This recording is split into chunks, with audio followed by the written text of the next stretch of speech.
எல்லோருக்கும் வணக்கம். என்னதாங்க ஆச்சு ஷேர் மார்க்கெட்டுக்கு? 2 நாளில் எல்லாத்து போர்ட்ஃபோலியோயும் கொண்டு வந்து ரோட்டில் நிறுத்திடுவான் போல். இன்றைக்கி ஒரு 186 பாயிண்ட் என்பது இறங்கி தான் ட்ரேட் ஆகிட்டு இருக்கு நிஃப்டி. இதுக்கு மிக முக்கியமான காரணம் என்ன அப்படின்னு பார்த்தீங்கன்னா, திடீர்னு இருந்திருந்தாப்புல இஸ்ரேல் வந்து ஈரானுடைய தலைநகரத்துலேயும் மற்ற சில இடங்கள்லையும் தாக்குதல் நடத்தியிருக்காங்க. அதனால் க்ரூட் ஆயிலும் வந்து பெரிய அளவில் ஏறி இருக்குது அப்படின்ற ஒரு நெகட்டிவ் தகவல் தான். எதுவாக இருந்தாலும் கொஞ்சம் சொல்லிட்டு செய்யுங்கப்பா அப்படின்ற மாதிரி இப்போ மார்க்கெட் என்ன நம்மளுக்கு சொல்ல வருதுன்னே தெரியல.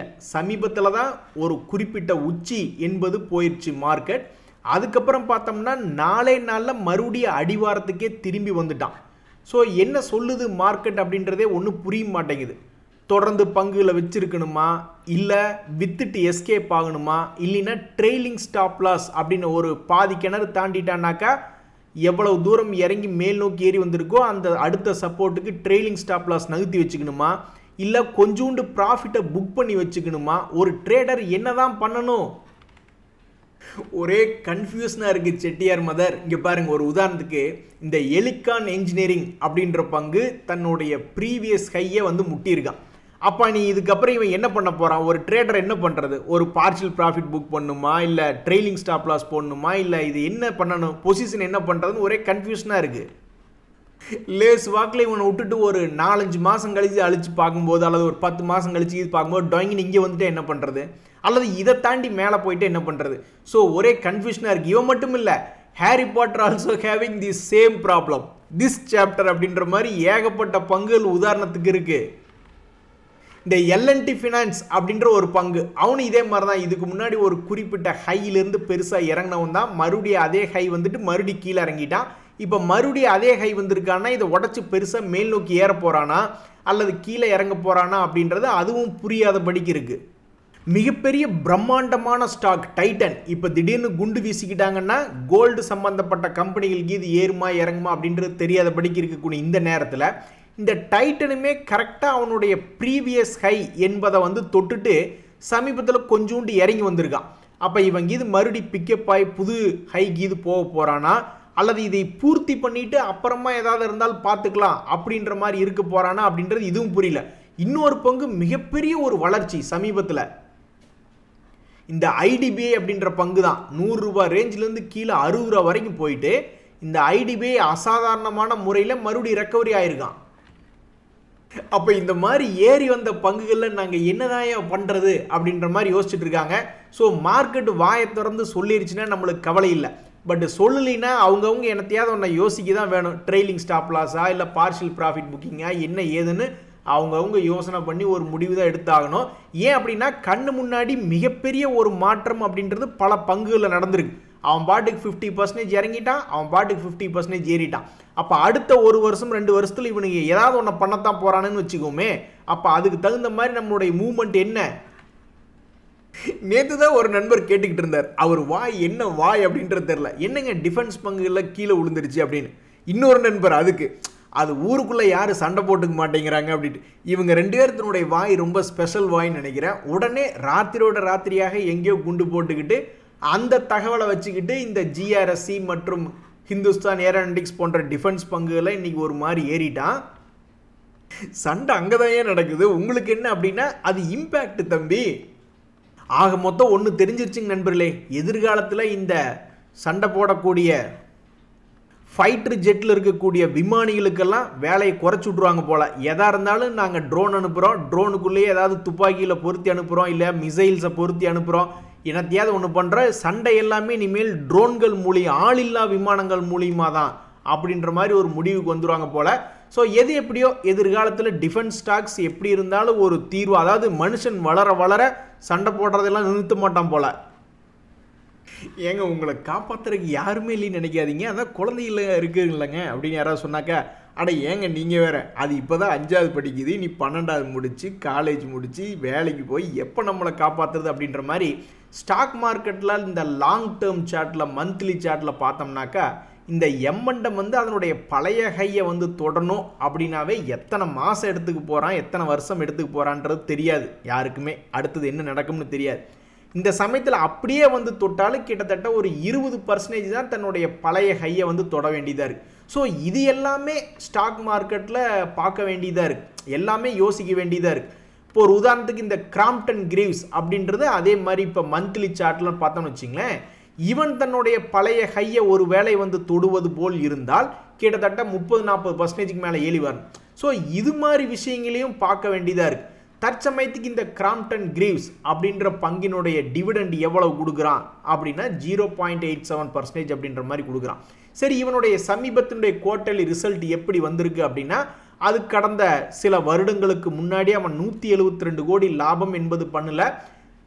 அப்படி இருந்த சமயத்தில் 2022 மார்ச்சில் தான் எப்போ ஒரு இடம் பண்ணியிருக்கான். அதுக்கப்புறம் பெருசாக அந்த 170 கோடி டச் பண்ணவே இல்லை. இப்போ தான் சமீபத்தில் வந்து 170 கோடி அப்படின்றது டச் பண்ணியிருக்கான். இப்படி இருக்கக்கூடிய இந்த நிலைமையில் இந்த கிராம்ப்டன் கிரீவ்ஸ் எப்போது தன்னுடைய 52 வீக் ஹையை வந்து திருப்பி தொடும் அப்படின்ற மாதிரி பல பேர் பார்த்துக்கிட்டு இருக்காங்க.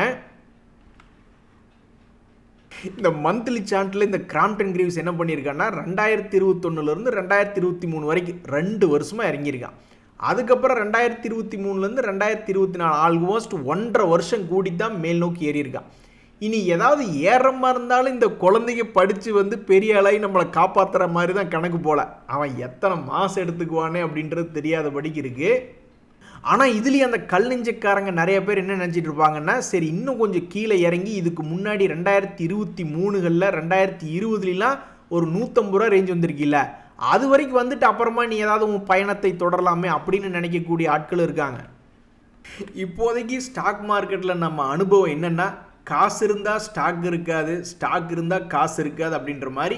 இப்போ மார்க்கெட் மேல் நோக்கி ஏறி இருந்தப்போ மேபி பல பேர் மறுபடியும் போய் திரும்ப அதே தவறாக மார்க்கெட் உச்சத்தில் இருக்கும்போது மேபி வாங்கியிருந்தாங்கன்னா இப்போ சமீபத்தில் 2 நாட்களாக இறங்கி போச்சு. அப்போ பார்த்தா மேபி பணம் இல்லாமல் கூட போகிறதுக்கு வாய்ப்புகள் அதிகம். இந்த சமயத்தில் எல்லாமே செகண்ட்ஸில் நடந்துருங்க நண்பர்களே. ஒரு உதாரணத்துக்கு இப்போ இந்த டிசிஎஸ் அப்படின்ற பங்கு இனி என்ன ஆக போகிறான்னு தெரில. சமீபத்தில் ஒரு 3000 ரூபா ரேஞ்சிலேருந்து மிகப்பெரிய அளவில் ஏறி மறுபடியும் ஏறி இறங்கி ஒரு குறிப்பிட்ட லெவல் ஆடிக்கிட்டு இருக்கான். இனி ஒரு சில நாட்கள் கழித்து அவனுக்கு பெருசாக ஏறுறதோ 2 days மூவிங் ஆவரேஜ் வந்து தொடுறதோ அல்லது கீழே அவனுடைய ரீசெண்ட் லோ வந்து தொடுறதோ பெரிய விஷயமே கிடையாது. அவனுக்கு தேவை ஒரு டைம். அது எப்போ கிடைக்கும் அப்படின்றதான் தெரியாது. அது மட்டும் கிடைச்சிருச்சுன்னு வச்சுங்களேன், டக்குன்னு எத்தனை நாள் அல்லது எத்தனை மாதம்னு தெரியாது. திடீர்னு நம்ம இதை எடுத்து பார்க்கும்போது மேலேயோ அல்லது கீழேயோ உட்காந்துக்கிட்டு இருப்பான். ஸோ அப்படி இருக்கக்கூடிய இந்த நேரத்தில் ஆண்டவா டிசிஎஸ் அப்படின்றது கீழே போயிடக்கூடாது, மேல் நோக்கி வந்து ஒரு 2 days மூவிங் ஆவரேஜை தொடணும் ஆண்டவா அப்படின்ற மாதிரி பல பேர் வேண்டிக்கிட்டு இருக்காங்க. இந்த குஜராத் கேஸ் அப்படின்ற ஒரு பங்கு அது வந்து சமீபத்தில் என்ன வேலை பண்ணியிருக்கான்னா, அதனுடைய லோ லெவலில் இருந்து 360 ரூபா ரேஞ்சிலிருந்து 460 ரூபா அப்படின்ற மாதிரி வந்திருக்கான்.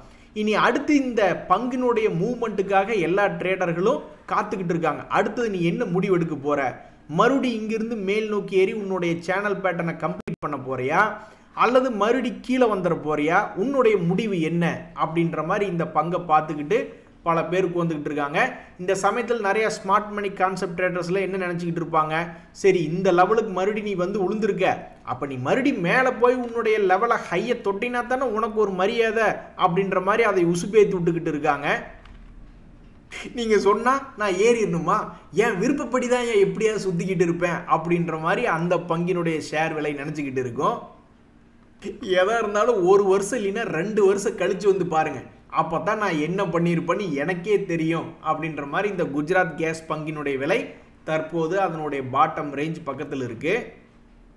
நண்பர்களே, இன்னைக்கு மார்க்கெட்டில் 2 முக்கிய தகவல் என்ன அப்படின்னு பார்த்தீங்கன்னா, இந்த எஸ்சிஐ அப்படின்ற பங்கு 15% ஏறி இருக்கு. சமீபத்தில் 2 days மூவிங் ஆவரேஜ் அப்படின்றத தாண்டிய ஒரு பங்கு தான். அதே மாதிரி இந்த ஜூப்லண்ட் இன்க்ரீவ் அப்படின்ற பங்குமே 10% ஏறி இருக்கு. அவனும் 2 days மூவிங் ஆவரேஜ்லேருந்து ஏறி இருக்கான். இந்த எஸ்ஏ என்பது 0.24% டிவிடெண்ட் கொடுத்து இன்னுமே ஃபேஸ் வேல்யூ 10 ரூபாயாக இருக்கக்கூடிய பங்கு. ஈவன் சமீபத்தில் என்ன சாதனை செய்தான் அவனுடைய குவார்ட்டரில் அப்படின்னு பார்க்கல, 185 கோடி லாபம் அப்படின்றத காமிச்சிட்டான்.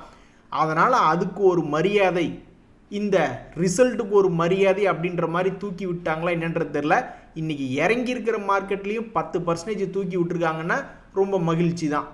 இந்த சமயத்தில் ஜூப்லண்ட் இன்க்ரீவியா இவனும் இன்னைக்கு 12% இப்போ ஏற்றி விட்டாங்க. இவன் செய்த சாதனை என்ன அப்படின்னு பார்த்தீங்கன்னா, இவனும் வந்து கடந்த 5 குவார்ட்டர்களாக 29, 49, 59, 69, 74 கோடின்னு இவனுடைய ப்ராஃபிட் ஏர்னிங்ஸ் க்ரோத் அப்படின்னு காமிச்சிருக்கான். அந்த வகையில் இந்த 2 பங்குகளுமே இன்னைக்கு மேலே ஏறினதில் முக்கியமான கோயின்சிடன்ஸ் என்ன அப்படின்னு பார்த்தீங்கன்னா, இந்த ரெண்டுமே சமீபத்தினுடைய குவார்ட்டரில் ப்ராஃபிட் ஏர்னிங்ஸ் growth அப்படின்னு காமிச்ச பங்குகள் தான். நண்பர்களே, இந்த சுவன் ஃபார்மா எங்கடா ரொம்ப நாளாக காணோம் இது யாரா புதுசாக கொஹன்ஸ் லைஃப் அப்படின்னு நிறைய பேர் பார்த்துக்கிட்டே இருந்திருப்பாங்க.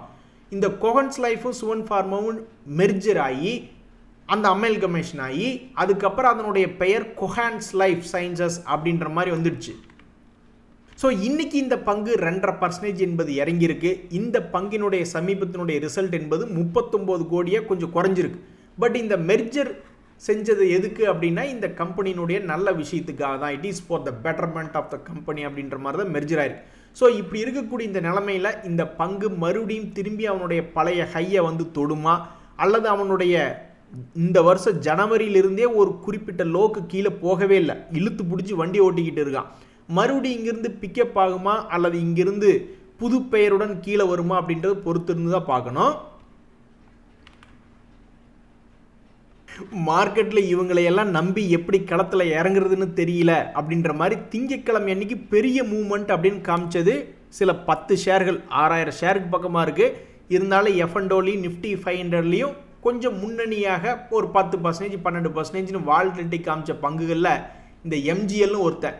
இந்த எம்ஜிஎல் வந்து திங்கட்கிழமை அன்னைக்கு எதுக்கு இவ்வளோ பெரிய வால்டிலிட்டி காமிச்சான்னு தெரில. அதுக்கப்புறம் நேராக சொருகில் அடித்து இப்போ கீழே இன்னைக்கு 1300 வரைக்கும்லாம் போயிருக்கான். இந்த ஓஎஃப்எஸ்எஸ் கொஞ்சம் பரவாயில்ல, திங்கட்கிழமை அன்னைக்கு அவனுடைய குறிப்பிட்ட மூவ்மெண்ட் காமிச்சதுக்கப்புறம் தொடர்ந்து இப்போ வரைக்கும் மேலே தான் இருக்கான். இன்னும் சில முன்னணி கம்பெனிகள் எதுக்கு இப்படி நீங்கள் திங்கட்கிழமை எந்திரிச்சு ஆடுனீங்க அப்படின்ற மாதிரி அவனுக்கு கீழே தான் வந்துக்கிட்டு இருக்கான். இந்த ஹாப்பியஸ்ட் மைண்டுன்னு ஒரு பங்கு, அவன் எங்கிருந்து அவனுடைய அதிரடியை காமிச்சானோ அதே இடத்துல இப்போ அடங்கி கிடக்கிறான். ஸோ மார்க்கெட்டுக்குள்ளே பெருசாக மொமெண்டம் இல்லை, யாரையுமே நம்பி உள்ள களத்தில் இறங்க முடியாது அப்படின்ற மாதிரி தான் இருக்குது. இதுக்கு மிக முக்கியமான காரணம் ஏன் எப்போ பாரு எருமச்சாமினிய மூஞ்சில் அப்பின மாதிரியே சுத்துற அப்படின்ற ஒரு சினிமா டைலாக் மாதிரி இந்த நிஃப்டி 50 இண்டெக்ஸ் ஆகுன்னா இந்த 10 days மூவிங் ஆவரேஜ் கீழே சமீபத்தில் வந்து நின்றான். அதுக்கு கீழே இருக்கும் பொழுதும் இந்த 25,000 அப்படின்ற முக்கியமான லெவலுக்கு கீழே இருக்கும் பொழுதும் இந்த விஸ்வாமித்திரர் அடிக்கடி சாபம் கொடுக்குற மாதிரி நீ எல்லாம் போய் கல்ல 10 நாள் உட்காந்துக்குங்கய்யா, 10 வருஷம் உட்காந்துங்க அப்படின்ற மாதிரி இந்த 10 days மூவிங் ஆவரேஜுக்கு கீழே இருந்துருச்சுனாவே அந்த மார்க்கெட்டுக்குள்ள மொமெண்டம் இல்லை, பல ஸ்விங் ட்ரேடர்களுக்கு கும்பா குட்டிகள் அப்படின்ற மாதிரி ஆயிடுது. ஸோ 4வது தடையாக மார்க்கெட் ஏமாத்திட்டாங்க நண்பர்களே. இதுக்கு முன்னாடி ஒரு முறை இறங்கிட்டான், அப்புறமும் ஒரு முறை இறங்கினா, அப்புறம் ஒரு முறை இறங்கினா, இப்போ 4வது முறையாக அவனால் தாண்ட முடியாமல் இறங்கிட்டான். எப்படி நம்ம காலையில் நம்மளுடைய மார்க்கெட் ஏறாமல் ஏமாத்துச்சோ அதே மாதிரி இந்த கரடிகளையும் 4வது முறையாக கீழே விழுகாமல் அவனுங்களையும் ஏமாற்றி விட்டுட்டு மறுபடி மேலே இந்த மார்க்கெட் வரணும் அப்படின்றதான் இங்கே இந்த காலையினுடைய விருப்பமாக இருக்குது. நண்பர்களே, இன்னொன்று கவனிச்சிங்களா, ஸ்டாக் மார்க்கெட் நல்லதா கெட்டதான்னு ஒரு கட்டத்தில் பேசிக்கிட்டு இருந்தாங்க. கடைசியில் ஸ்டாக் மார்க்கெட் நல்லது தான் அப்படின்ற மாதிரி மார்க்கெட் இப்போ மாறி நடந்தது. அதாவது முதல்ல கீழிருந்து மேலே போனால் நம்ம ஆளுகளை தலையிலேயே கொட்டி கீழே இறக்கிக்கிட்டு இருந்தாங்க. ஆனால் இப்போ எப்படி சேஞ்ச் ஆகிருக்குன்னா, ஒரு உதாரணத்துக்கு இந்த நவா லிமிடெட் அப்படின்றதெல்லாம் கூட பார்த்தீங்கன்னா மேலேருந்து கீழே விழுகிறான்னு வச்சுங்களேன், அவனை தூக்கி விடக்கூடிய வேலைகள் மாதிரி கீழே சப்போர்ட் எடுக்கிற மாதிரி மார்க்கெட் கொஞ்சம் மாறி இருந்தது, கவனிச்சிங்களா? ஆனால் அது நல்லா இருக்கக்கூடாதுன்னு சொல்லி தான் இன்றைக்கி குண்டை போட்டு விட்டாங்க மார்க்கெட்டுக்குள்ளே. இல்லைன்னா நம்மளுடைய மார்க்கெட்டினுடைய டைனமிக்ஸே வந்து முதல்ல மேலேருந்து இப்படி தலையில் கொட்டி கீழே இறக்கிக்கிட்டு இருந்தாங்க நம்மளை. இப்போ தான் நம்ம மார்க்கெட் கொஞ்சம் மேல் நோக்கி ஏறினதுக்கப்புறம் ஒவ்வொரு தடவையும் கீழே விழுகிறப்ப நம்மளை தூக்கி விடுற மாதிரி வந்துக்கிட்டு இருந்தது. ஆனால் அதுக்குள்ளே குண்டை போட்டு விட்டாங்க. இதெல்லாம் எவ்வளவு பெரிய சம்பவம். இங்கே பாருங்க, இந்த நவா அப்படின்றதெல்லாம் வந்து தன்னுடைய லோலிருந்து தன்னுடைய பழைய ஹையை நோக்கி வந்துக்கிட்டு இருக்கிற நேரத்தில் கீழே விழுகிறப்போ ஒவ்வொரு தடவையும் அவனை தாங்கி பிடிச்சி மேலே அனுப்புகிறாங்க. முதல்லாம் ஒவ்வொரு இடையும் அவன் முயற்சி பண்ணப்போ கீழே இறக்குனாங்க. ஸோ மார்க்கெட்டினுடைய டைனமிக்ஸே சேஞ்ச் ஆகி ரொம்ப மகிழ்ச்சி வர நேரத்தில் இப்படி குண்டை போட்டு விட்டாங்க. இந்த ஏஞ்சல் ஒன் அப்படின்ற பங்கு கூட சமீபத்தில் இவங்களுடைய ஏஞ்சல் ஜெனரல் மீட்டிங்கில் கூட ஒரு அப்டேட் கொடுத்துருந்தாங்க. சில புரோக்கிங் பிஸ்னஸ் எல்லாம் வந்து அவங்களுடைய சப்சிடரி ஏஞ்சல் செக்யூரிட்டிஸ்க்கு மாற்றிட போகிறோம் அப்படின்ற மாதிரிலாம் கூட தகவல் வந்துட்டு இருந்தது. இப்போ தொடர்ந்து இவனை பார்த்தோம்னு வச்சுங்களேன், ஏஞ்சல் ஒன் நல்லா பில்டப் ஆகி வாழ வேண்டிய நேரத்தில் கடைசியில் பார்த்தா ஒரு 8 நாளாக அது பாட்டுக்கு தொடர்ந்து இறங்கிக்கிட்டே இருக்குது. அப்போ ஒரு வேளை நம்ம வந்து மறுபடியும் இப்படி திருப்பி பார்க்கணுமோ, அதாவது மார்க்கெட் முதல்ல இப்படி கீழே சப்போர்ட் எடுத்து மேலே வருவானான்னு பார்த்துக்கிட்டு இருந்தோம். இப்போ எல்லாம் மேலே வந்ததுனால இப்போ ஒரு வேளை ரெசிஸ்டன்ஸ் எடுத்து டபுள் டாப் போட்டு கீழே வருவானோ அப்படின்ற மாதிரி பார்க்கணுமோ அப்படின்ற மாதிரி யோசனையாக இருக்குது. ஒரு உதாரணத்துக்கு 2 ஷேர் எக்ஸாம்பிள் பாருங்கள். இந்த டிரான்ஸ்ரெயில் அப்படின்ற ஒரு கம்பெனி, அவன் பாருங்கள் கரெக்டாக ஒரு முக்கியமான ஒரு ரெசிஸ்டன்ஸ் பாயிண்ட் கிட்ட வந்துட்டு ஒரு மாதிரி கீழே இறங்குற மாதிரி இருக்கான். இதில் எங்காவது ஸ்மார்ட்னஸ் இருக்கா? கீழே இறங்கி கிடந்தப்ப எங்காவது எடுக்கிறதுல ஒரு ஸ்மார்ட்னஸ் கான்செப்ட் இருக்குது. ஆனால் அவன் உச்சிக்கிட்ட போய் எடுக்கிறதுல ஏதாவது ஸ்மார்ட்னஸ் இருக்குது அப்படின்னா ரீட்டைலர்கள் பொறுத்த வரைக்கும் இல்லை. பணம் லாரியாக இருக்கிறவங்க என்ன வேணாலும் பண்ணுவாங்க. பட் ரீட்டைலருக்கு அது ஸ்மார்ட்னஸாக அப்படின்னா கிடையாது.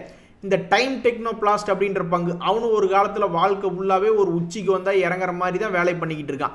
ஸோ 300 ரூபா இருக்கையில் ஒரு ஸ்மார்ட்னஸ் இருக்கா, இல்லை 433 ரூபா இருக்கையில் ஒரு ஸ்மார்ட்னஸ் இருக்கா அப்படின்ற மாதிரி ரொம்பவுமே யோசனையாக இருக்குது. ஸோ ரொம்பவுமே கேர்ஃபுல்லாக இருங்க நண்பர்களே. இல்லைன்னா போர்ட்ஃபோலியோ கொண்டு வந்து நடு ரோட்டில் நிறுத்திட்டு மார்க்கெட் போயிடும். ஏன்னா இது மார்க்கெட் ஒரு புல் தடிக்கு பயில்வான். சேர்ந்தாப்புல ஒரு 1000 பாயிண்ட் இறங்கினா வேலை முடிஞ்சது, நம்மளுடைய போர்ட்ஃபோலியோ காலி பண்ணி விட்டுருவாங்க.